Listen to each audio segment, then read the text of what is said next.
Assalamualaikum warahmatullahi wabarakatuh. Nama saya Andika Eka Sestia Putra dengan NIM 2206140. Di sini saya akan memenuhi tugas mata kuliah Teori Bangsa dan Otomata. Yang pertama di sini adalah untuk menjelaskan mendefinisikan suatu bahasa dengan menggunakan tata bahasa reguler yaitu DFA. Jadi, mendefinisikan suatu bahasa dengan aturan produksi menggunakan tata bahasa reguler melibatkan penggunaan aturan-aturan produksi yang dapat dijelaskan dalam bentuk tata bahasa reguler atau tata bahasa reguler ekspresif lainnya. Seperti ekspresi reguler atau tata bahasa konteks bebas yang lebih sederhana. Di sini adalah langkah-langkah umum dalam mendefinisikan suatu bahasa dengan aturan produksi menggunakan tata bahasa reguler. Yang pertama ada identifikasi alfabet, yaitu tentukan alfabet atau kumpulan simbol yang digunakan dalam bahasa yang ingin didefinisikan. Misalnya dalam bahasa yang hanya menerima string dengan karakter A dan B, alfabetnya adalah A, B. Yang kedua adalah tentukan aturan produksi. Jadi tentukan aturan-aturan produksi yang menggambarkan bagaimana string dalam bahasa tersebut harus dibentuk. Aturan produksi ini juga harus sesuai dengan tata bahasa reguler. Contoh tata bahasa reguler yang sederhana adalah seperti string harus dimulai dengan A, string dapat berisi 0 atau lebih B, dan yang terakhir adalah string harus diakhiri dengan A. Yang ketiga ada tulis aturan produksi dalam bentuk ekspresi reguler, yaitu ubah aturan produksi tersebut ke dalam bentuk ekspresi reguler dalam contoh di atas. Ekspresi reguler juga bisa menjadi A, B kali A, atau yang berarti string harus dimulai dengan A, diikuti oleh 0 atau lebih B, dan diakhiri dengan A. Yang keempat ada buat automata deterministic final state atau DFA. Untuk mengimplementasikan bahasa dengan aturan produksi tersebut, dapat juga membuat DFA. DFA adalah mesin abstrak yang dapat mengenali string yang memenuhi aturan tata bahasa reguler. Seperti tentukan keadaan state atau states dalam DFA untuk mempresentasikan proses pembacaan string. Ada tentukan alfabet simbol-simbol yang dapat diterima oleh DFA yang sesuai dengan alfabet yang ditentukan.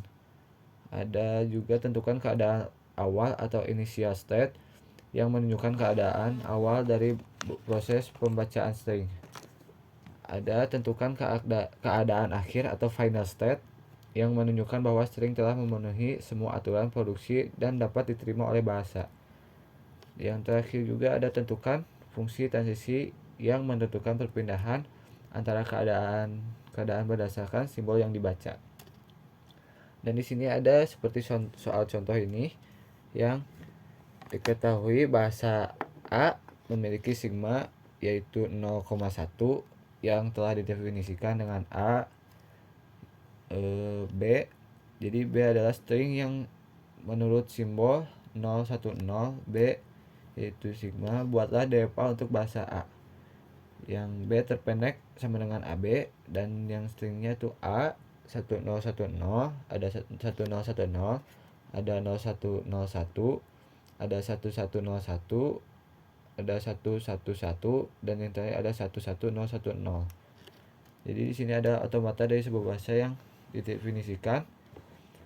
Yang tadi hasil dari bahasa A bahwa semua string yang ada dalam bahasa A dapat diterima oleh DFA.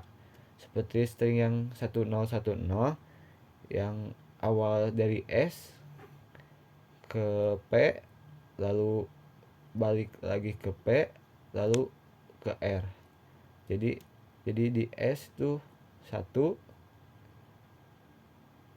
lalu ke P dengan 0, lalu kembali ke P lagi 1, lalu ke R yaitu 0. Jadi ini termasuk diterima, jadi diterima jika berakhir di kondisi terakhir R. Dan yang kedua ada 0101. dari P lalu kembali ke P, lalu ke R, balik lagi ke R, itu diterima.